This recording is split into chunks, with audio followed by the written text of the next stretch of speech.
What is kind of the first advice you would give to someone who starts, who wants to manage their time better?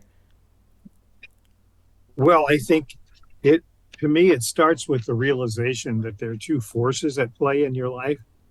If you're happy doing what you do in a creative world, and those two forces are work and time. And you need to stop and think about uh, an issue about them, which is which one of them is finite. And most people make the wrong decision.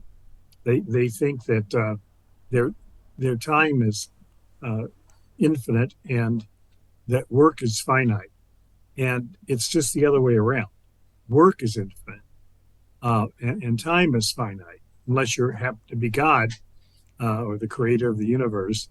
And then, even then, we don't know for sure, right?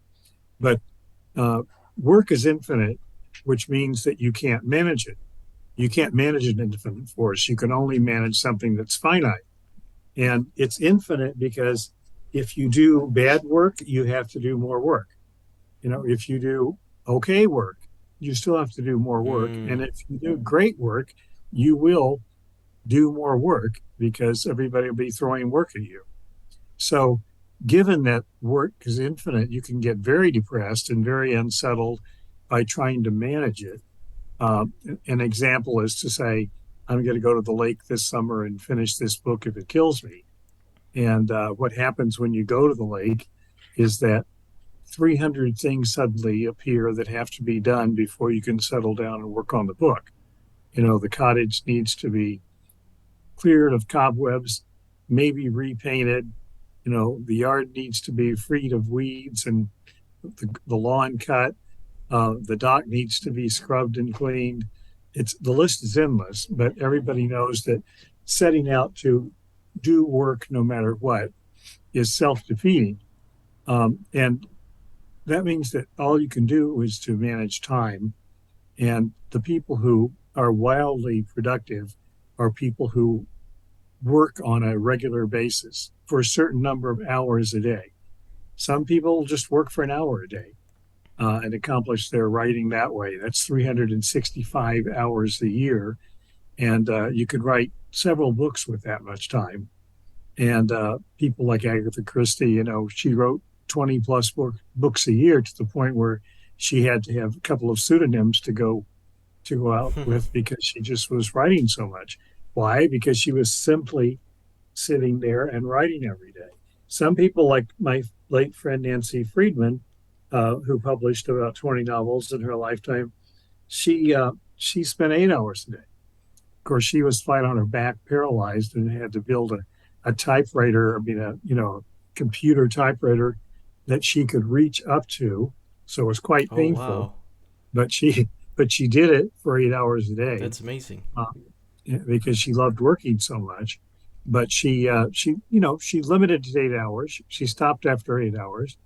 And some people stopped after, like I used a science fiction writer, well-known writer A.E. Van Vogt, who stopped after he wrote one paragraph.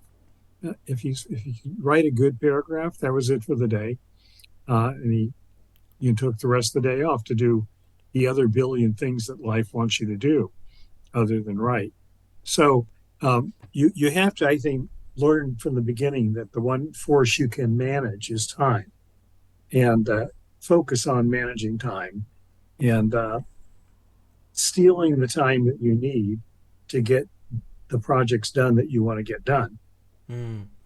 You say you can't manage work necessarily, but how would you go about managing the type of work you do? Would that be managing time then?